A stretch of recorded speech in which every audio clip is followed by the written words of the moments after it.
So innovation, we all know how important it is culturally, economically, and so on.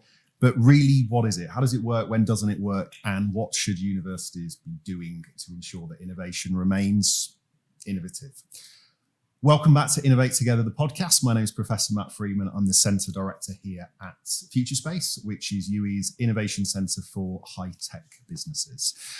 We've relocated, as you'll see. So very excitingly, we are now in the Bridge Studios, which is part of the University Enterprise Zone. So it's a big £4 million research lab to be focused around bridging the gap between virtual and physical environment. So delighted to be making use of this particular technology.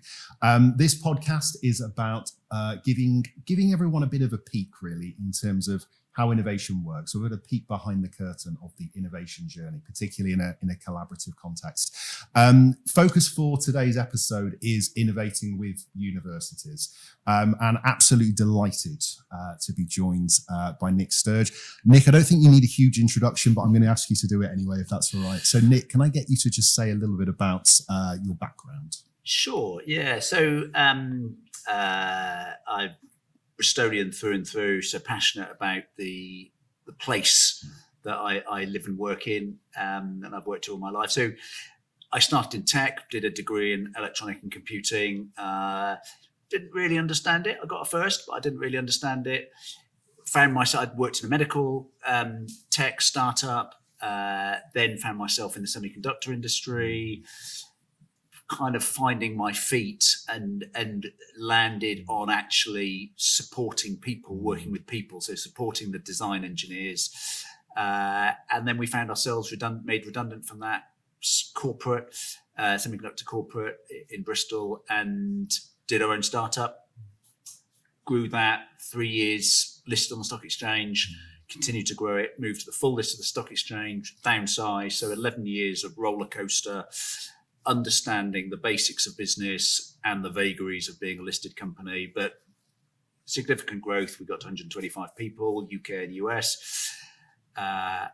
Then left there for 11 years, almost burnt out, stumbled across this thing called Set Squared at the University of Bristol. It's an incubator for high-tech, high-growth businesses. Grew that for a number of years. Then found myself in the need to create a new home for Set Squared. So we created Engine Shed in collaboration with the City Council.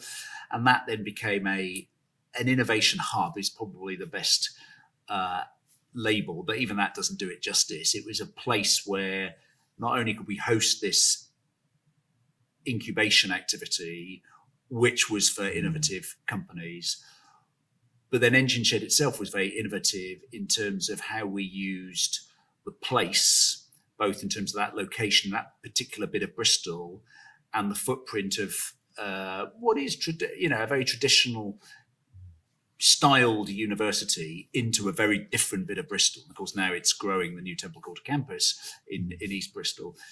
But we were the first footprint there. And so for me, the innovation was about, well, what have we learned about how do we support innovative companies, and see how do we apply that to the ecosystem and contribute actively to the ecosystem. So me as kind of an arm of the university, doing stuff far more overtly for the city, for the benefit of the city region. So we experimented. We had a model where we could use profits that we were making off event space to do experiments like teacher work experience, like working with what's now Science Create to get youngsters, primary school kids out of the classroom, come and see entrepreneurs at work, do a little bit of science, hands-on science, and get the feel of what the world of work could look like, and hear messages like, we need you. The fact that you look different, come from different backgrounds, is a positive. We need people like you. And you could see their eyes open and their jaws drop. And we innovated around scale up in terms of entrepreneurship for underrepresented communities, specifically refugee communities. We did some work around as an investment, interrogated the property sector as being a barrier to growth. Anyway, so we applied innovation hands-on, at a city scale, which was quite fun. And for the last 5 years, I've been portfolio, non-exec, and advisor, doing bits of work for whoever pays me to do anything.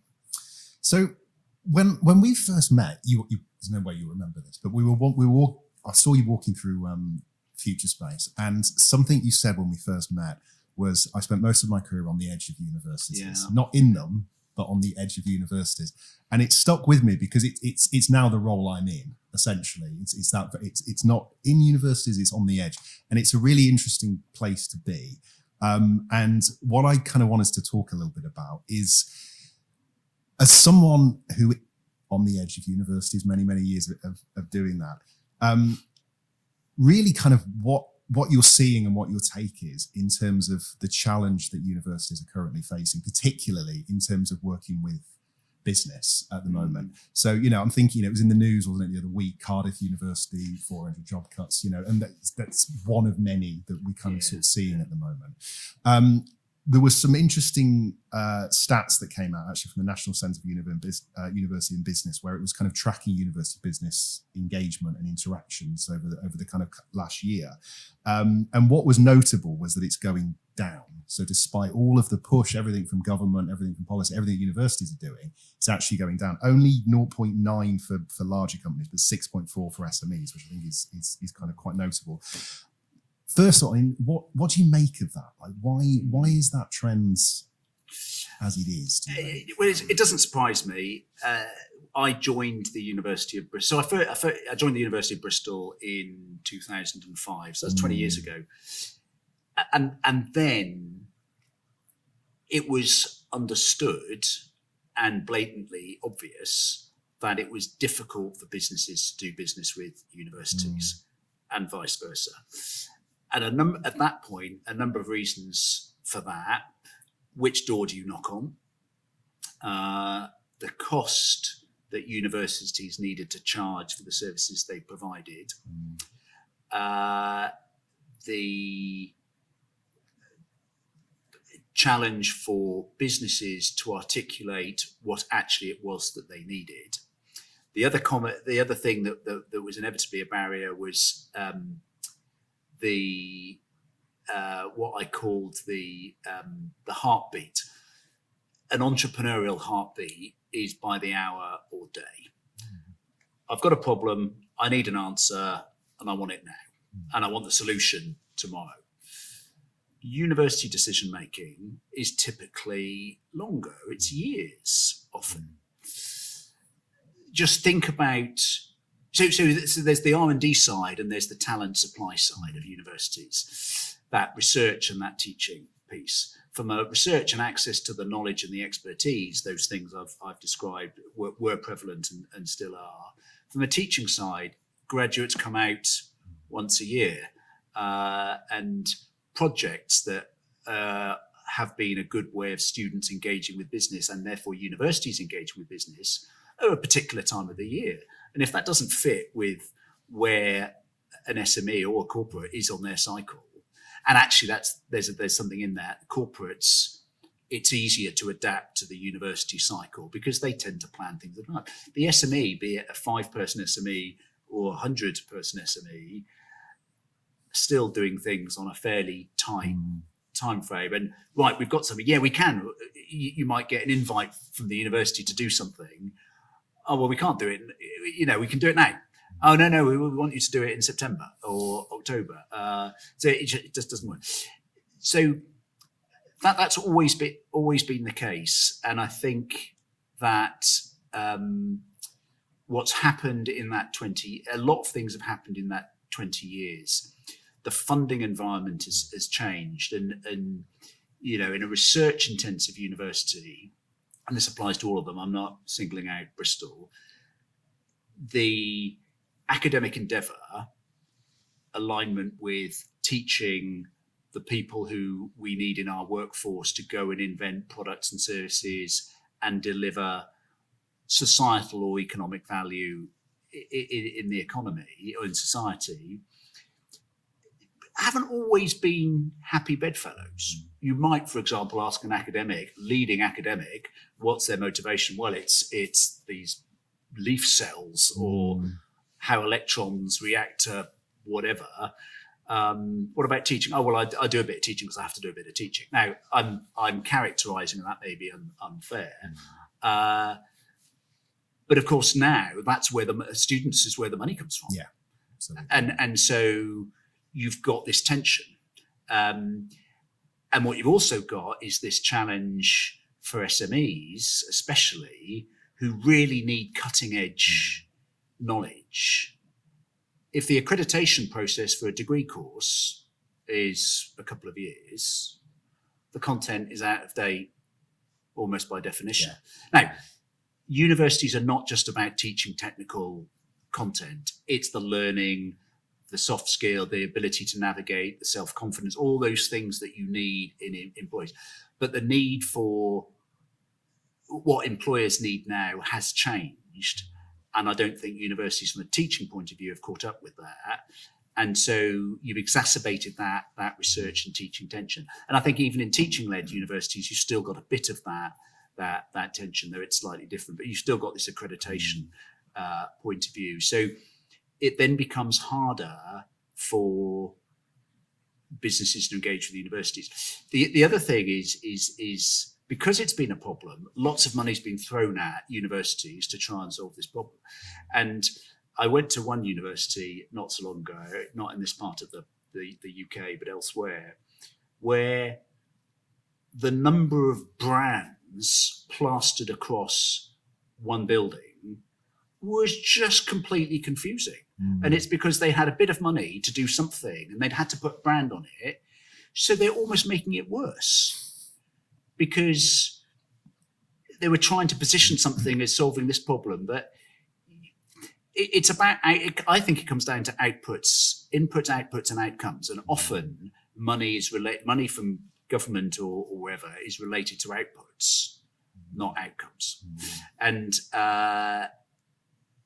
business kind of needs outcomes. Well, I need a solution to this problem. I need to fill this talent gap, or I need this R&D gap. So I think it's become harder. And then, of course, on the talent side, we've been through this massive shift that's partly COVID, partly the digital and information age.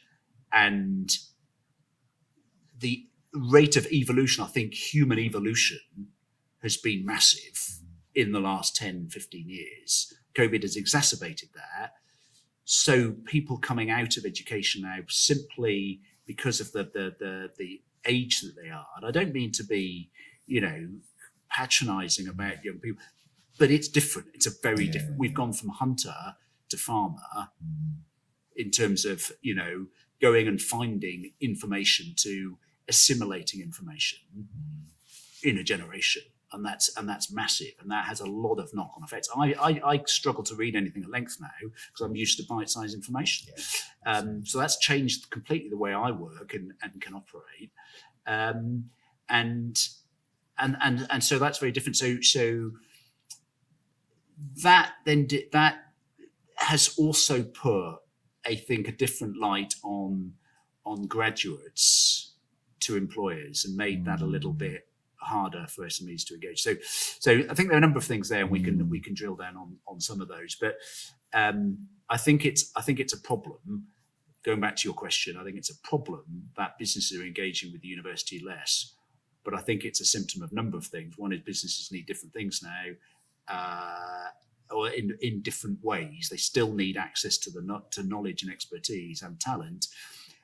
But I think the tension in universities and now the financial pressures, you talked about Cardiff, but a lot of universities are in this challenge.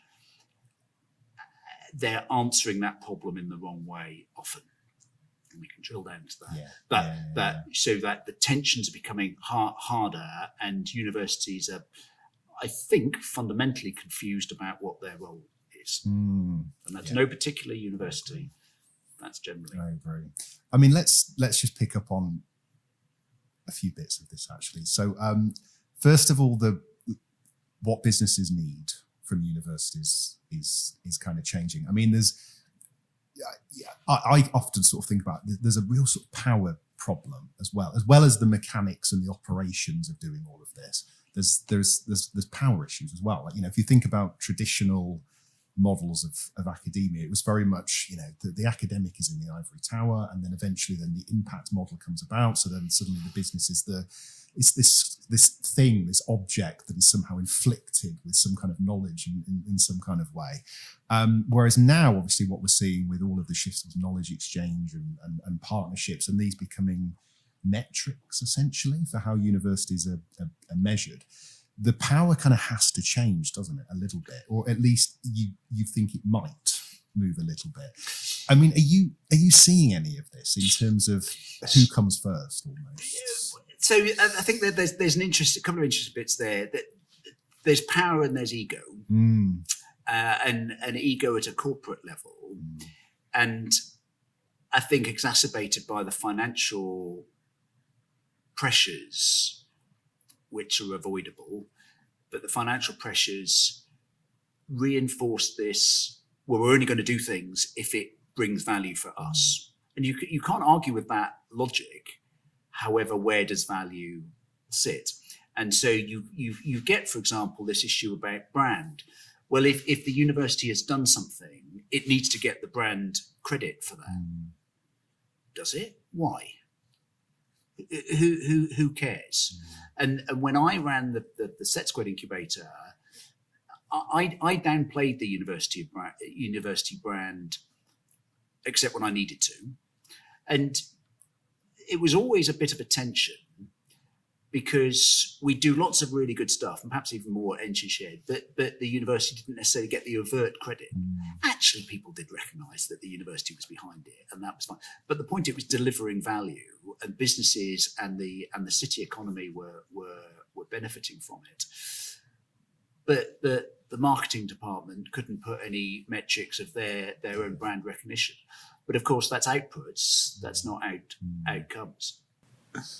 So the other thing about the recognition piece is this confusion that sometimes happens between the knowledge exchange. Yeah, we've got to do knowledge exchange. Actually, our purpose as a university is not just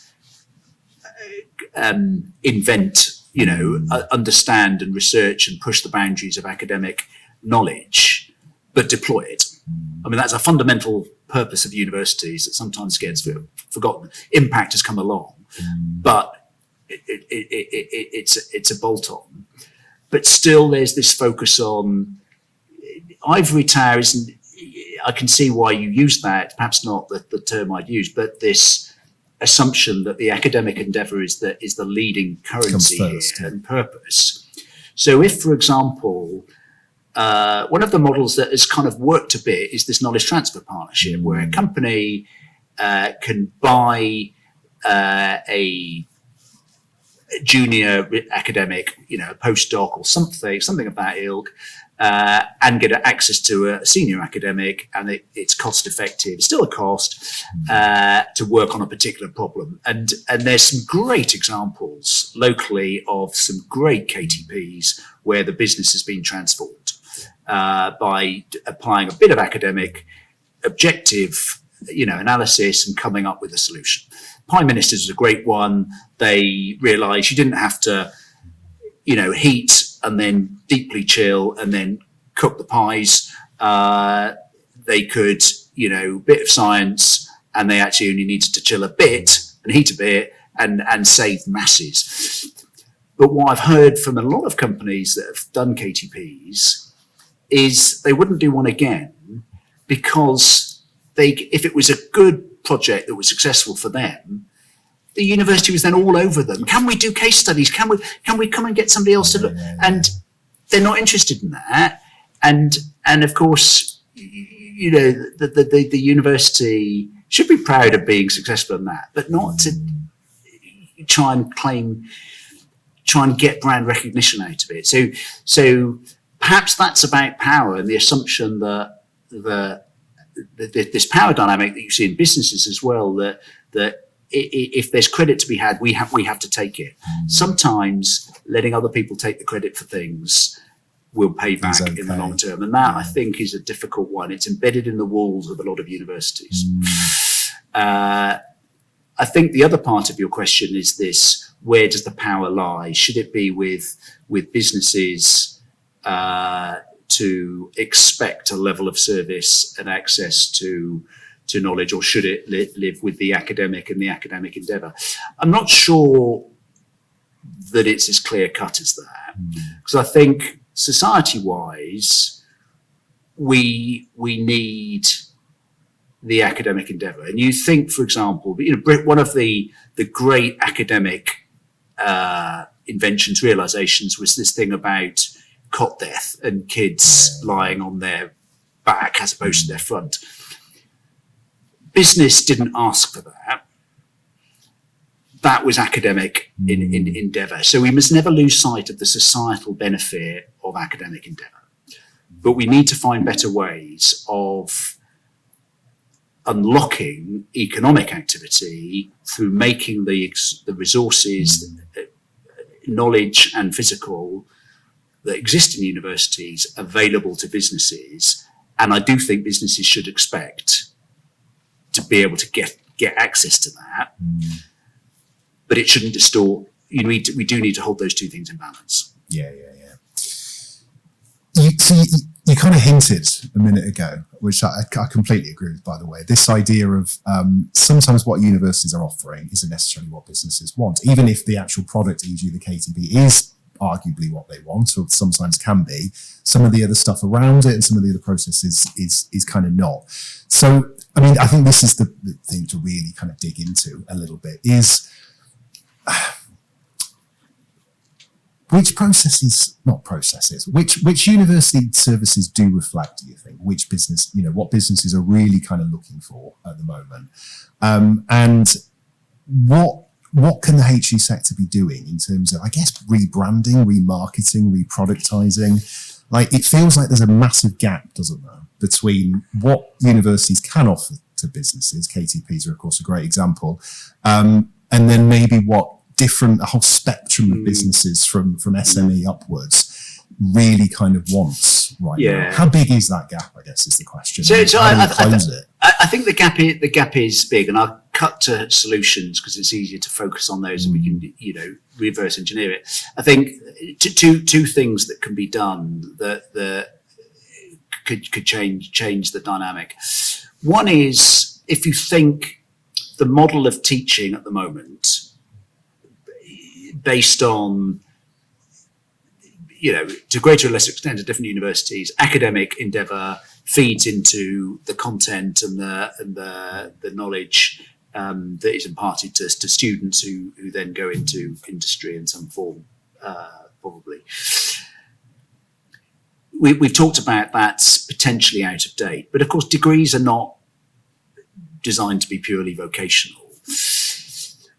So the knowledge, the time lag of stuff being pioneered on the lab bench through academic research, through to teaching, through to graduate into a business, you're 5 years plus.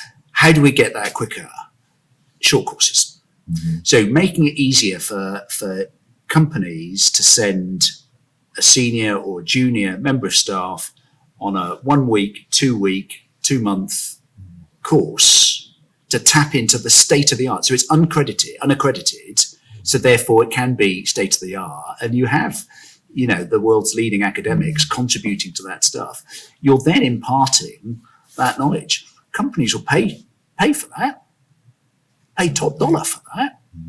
And that's then, and you can make that accessible to the 5-person company or the 500-person company. So you're getting that knowledge, you're bypassing 5 years of lag. So there's the obvious economic and productivity benefits from that. But of course, what you're also doing is building trust and relationships. So if you do that right, and the experience that the company gets engaging with the university by sending this person on a course, or a group of people on a course, is done well and in a kind of creative way, so pedagogy comes into it here, then the opportunity to create ideas in that environment. So, there's a great student project, or there's we've got that stuff on the lab bench. Why don't we? So because it's trust and credibility and relationships, we are still, fortunately, driven and enabled by human relationships. And long may that live. So SME engages, sends their person on a short course because they've seen it advertised, get the latest AI, ethical AI adoption techniques or whatever it might be. And they go along, great relationship with the person delivering the course, and they have a sniff around the university, and the university does some clever, this is the stuff we're doing. And then you make those connections. Now, of course, at the moment, that probably would fall flat, because academic at the lab bench with that clever technology would say, go away, you're interfering with this grant I've got to deliver this paper where I get citations, and that's my motivator. I can't be bothered to talk to you. So there is a cultural shift that needs to happen. And I think the way you solve that is by getting the right people filling this edge of the university. So you sit on the edge of the university. So the university is a big circle. There's you sitting there and I was sitting there. But there's a big circumference that hasn't got people, not guards, but enablers. So you need to fill that circumference with people who can straddle. And in practice, what that means is commercially savvy people. So when an SME, for example, comes and does some work with the fantastic BRL, Bristol Robotics Lab, and they say, well, I've got this problem I need to solve, I need help solving it. They get the answer to that, not half the answer they wanted, but actually a little bit, the academic has achieved a bit more of what got their funding to do. You need somebody to help that, holding the academics to account. I don't mean to pick on BRL, but it's just there. And it's great. And so there's lots of opportunity. Somebody to hold to account in a commercial, this is what we've committed to deliver for this £20,000 brief, and we're going to make sure we deliver it. And the academic outcome comes second. Because if you confuse those two things, then the company will always feel they haven't got what they wanted and they're not going to come back. It's true, isn't it? It's true. So I think there are easy solutions to, I say easy, I can see how easy they are, but culturally these things are different, and inserting short courses into the traditional 3-year, 4-year degree program and the cycle and the whole infrastructure that's built up on that cycle and cadence, difficult to insert short courses in, but we've got to. Yeah. But I mean, even short courses are tricky, aren't they? Because, take I don't know, someone 20, 30 years out of education, and even the idea of a short course can be quite off-putting, can't it? The idea of, I'm going to go back to university. Do you know how big the industry is for professional training? Oh, it's huge. It's absolutely huge. But there is still a cultural thing, isn't there? Do you know what I mean? Like, there's still that sense of, I'm going back to school. Well, if it's back to school, if it's couched as back to school, but if you think of it as continual professional development, CPD, so all lawyers, all accountants, medics, and probably a lot of other, clear vertical disciplines have to have CPD.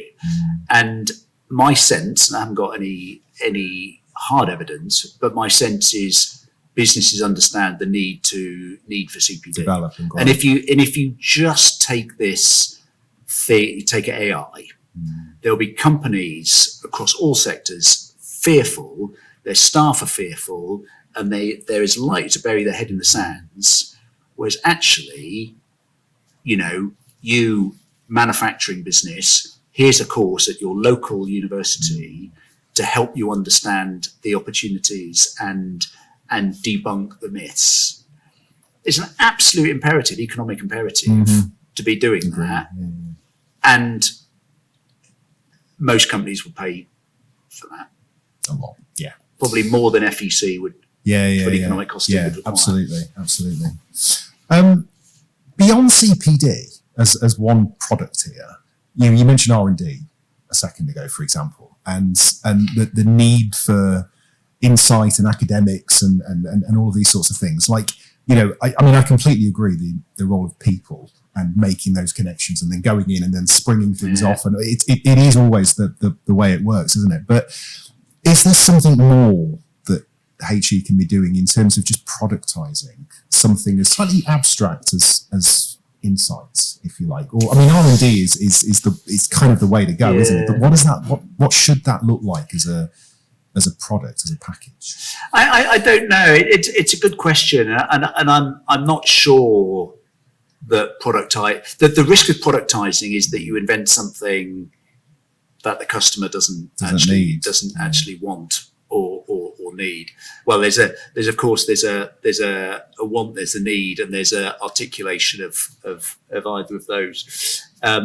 So often it's about translation, and I think again a lot of money has gone into knowledge exchange activities, which is output based, not outcomes. How many businesses we engage with? Tick, done. And if that's the currency, then you're failing on what your customer wants. So if you can align what your customer wants with what you're motivated by, if you can make get that alignment right, then it's a win-win. And payment on success. I mean, I think productizing is having products which make it easy to get that first relationship started. I think is key. So perhaps productizing, but not assuming that's the complete perfect product that a customer wants. But you want one of these. KTPs is an example. That is a thing. Yeah. It's a tangible thing. It's increasingly understood. Academics understand it. Businesses who find out about it can understand what it is. But it's only part of what they're actually going to get, or it's the kind of the package. So finding the things which are products, but they're door opening products, and perhaps a framework within which to operate.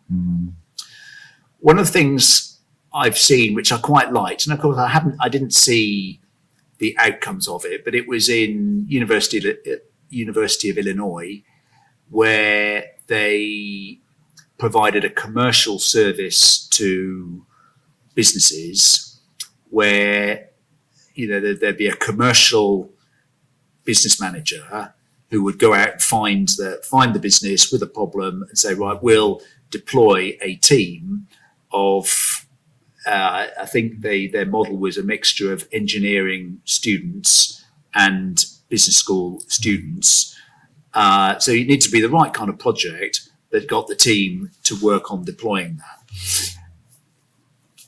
Great experience for the team, both the interdisciplinary, but also for the business. So that was a model, and that's been tried in various forms here. I know I've used previously models here at UWE where it was marketing focused, and you could deploy a PhD level or PhD candidate level marketing student, postdoc or postgrad, to work on your project.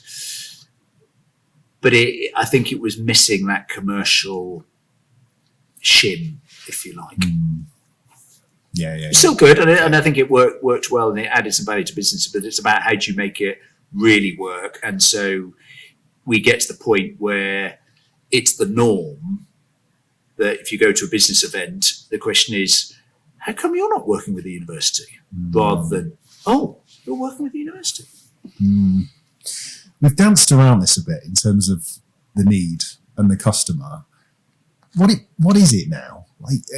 I mean, in my view, it's changed quite a bit. So I'm thinking from the point of view of businesses here, and in terms of working with the universities, from my point, it has changed quite a bit. But what do you think that need is? Like, is the need as strong? Do these statistics I pointed out, does that suggest the need is going down? It probably doesn't. It's probably more to do with the mechanics of getting through the door, as you pointed out. But what is the need now? Well, I think that the need is going to be variable. I don't think the need has gone away, but of course, the visible need might not be the same as the actual need. Take the AI example for a moment. The need might be to get some access to knowledge about how I, as my manufacturing business, can adapt to the new technologies. What's the opportunity for me, and how can I motivate my workforce not to be scared stiff of losing their jobs, for example. They may not articulate that need. They may just say, I don't understand, and I don't want to say I don't understand, so I'm just going to ignore it. So articulated need and real need are different. My hunch is that despite all the initiatives, a lot of universities have looked more internally and been more self-preserving and reacted to this to new money that's come in to brand something new, build a new building, because that's universities love building new buildings. And it's probably made it less penetrable for businesses. That's interesting, though, isn't it? That idea of articulation, and because if this was any other sector, for example, and we're talking about how do we articulate the need, and sometimes the customer in this case doesn't necessarily know what the demand is from the other side of that. That's a tricky position to be in. I mean, where do you go with that? Well, so if you look in a business that sells a complicated product, solution-based product, for example, a good salesperson will be able to talk to a customer, understand their need, and say, yeah, actually, this is what we've got. So they'll use a hook that might be not exactly or its outcome. We could improve your retention, your staff retention or something. So that's the outcome. And you get into conversation and they translate, well, what's your need? What are your challenges? Yeah, well, this is how you could use this complex product. Universities don't do that. They say, we've got this expertise in semiconductor or physics or AI. We've got this great new supercomputer. And it doesn't get translated. So that goes back to that commercial savvy on that interface that is able to go and talk to customers and understand their needs. Now, if I go back 20 years to when I started at the University of Bristol, and I networked like hell. That was my self-preservation to coming out of my business where it'd been quite insular, network like hell. So I would go to the opening of an envelope, right? I was out, and that's, it's paid back now in terms of, the quality of my network and the work I've got. But I would frequently be at all these events. I would be the only person from the University of Bristol there. Right. But there used to be a lot of people from UWE. There would always be people from UWE. It's now the other way around.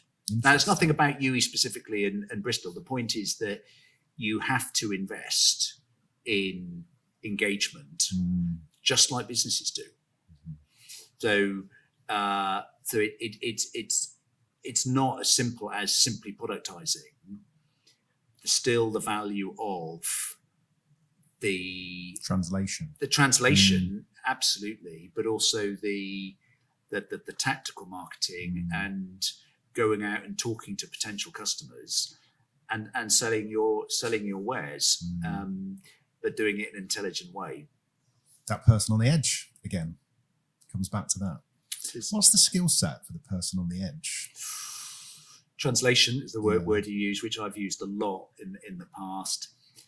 You need to be able to build trust on both sides. If you want to broker a deal, a broker has trust on both sides of the deal. So you have to have understand if you're targeting SMEs, you need to be able to talk entrepreneurial language and work at that cadence of daily pulse, but also build trust with academics or whoever's providing the service on the other side, and manage that.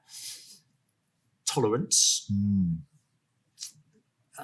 translation, and being able to see a slightly bigger picture. And then, of course, influencing skills. Yeah, right.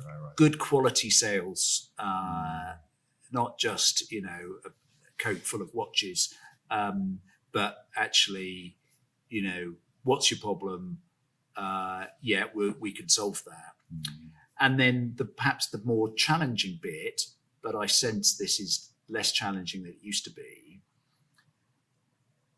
If you've got this really great person who's able to sit on the boundary of a university and understand a business's challenges and say, what you need is this, and perhaps a bit of this as well. If one bit is in one university and the other bit is in another university, the answer to the company should be, we can solve it.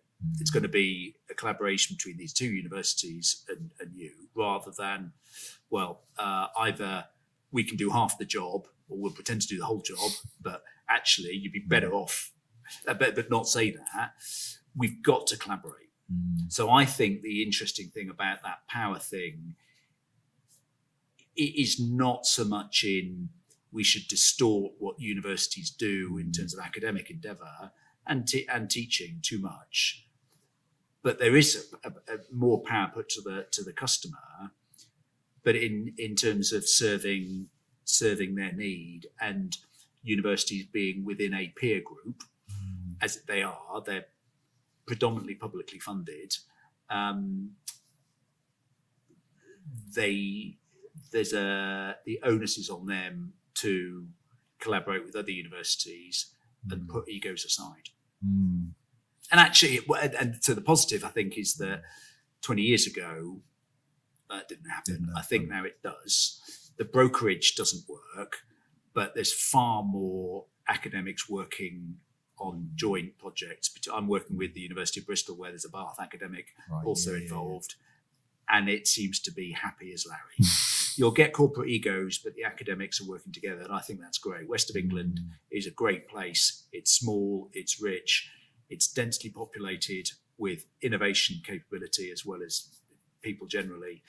The 4 universities can do a lot more to collaborate, but I think we're quite a way down that path, which is great. But that brokerage needs to work with that. So my vision has been for probably 18 years, not 20, is a common knowledge exchange brokerage in the centre of, I don't know where, centre of Bristol, centre of Bath, somewhere else, or perhaps a multiple, where there is a shop window for companies to go in and they know they're going to get an answer. And they don't care whether it's Bath, Bristol, UWE, Bath Spa, Cambridge, Oxford. Doesn't matter to them. Doesn't matter. Doesn't matter at all. No, I agree. That's an interesting model. Yeah. The shop. And I think we're a lot closer now to that. I agree. Than we were. I agree. Which is great. And not just regionally, but nationally. There's been a shift over the last 6 months. Well, I've seen it in the last 6 months. It may have been building, that it's less about regions competing. It's about how can we all work together. We've got a common challenge here. Yeah, it's interesting, isn't it? Yeah, and I think the thing that's nice about that idea of the sort of shop window model is that then it isn't about productizing, is it really? It's about face. It's about a person, and it's about coming in with a problem. Yeah. And the university then doesn't need to productize, does it? Because it can be infinite. It can be any infinite possibility of solutions to that particular problem, and in a way, that's the product. Yeah. So the big consultancy firms, be it KPMG or Cambridge Consultants, or all sorts of consultancies, that lots are available.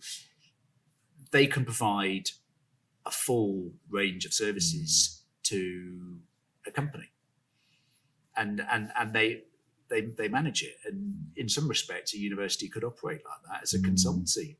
It's an interesting idea, isn't it? Without compromising the academic endeavour. Absolutely. Final question then, just to sort of wrap things up, is a bit of a tip, I guess. So it would be really nice if that model exists, but it doesn't yet. So before we get to that particular point where you can go and talk to someone in a shop window and someone solves all of your problems, what kind of single piece of advice might you give to, let's say, an SME who has that problem and they are desperate to work with one or more universities, but that problem you started right at the start, which is, which door do I go through? Which is arguably still a problem in terms of where's the door, how do I get through it, how many bolts are up, all of these sorts of things, right? What's your advice for that? How does an SME break through that door as things currently stand? Sadly, I don't know. I think if we think about the west of England, I think some of the universities have all 4 universities have a visible city context door that you can go in through. Future Space here, Engine Shed at Temple Meads, the Studio in Palace Muse in Bath, Carpenter House in Bath. I'm not going to comment on what answer you get if you're not, but there is a door that you could Google and find. Whether those universities are going to keep those front doors and really use them, utilize them, I don't know. So that doesn't answer your question.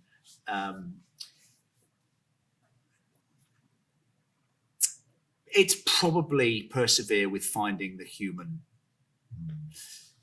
Look to see, and some universities do this better than others. At Bristol, for example, you can go and search quite easily for the academic in a particular discipline and find their contact details. Other universities, they hide some of that for some reason. And persevere, because they are human. Academics are really human, and there's always an interesting conversation to have. I never have any problem really contacting an academic and asking for a coffee. That may be that because of I've got lots of experience of the language to use. So perhaps we need to publish a dictionary. Nick, thanks ever so much. That was fascinating. And thanks ever so much for listening, everyone. We'll see you next time.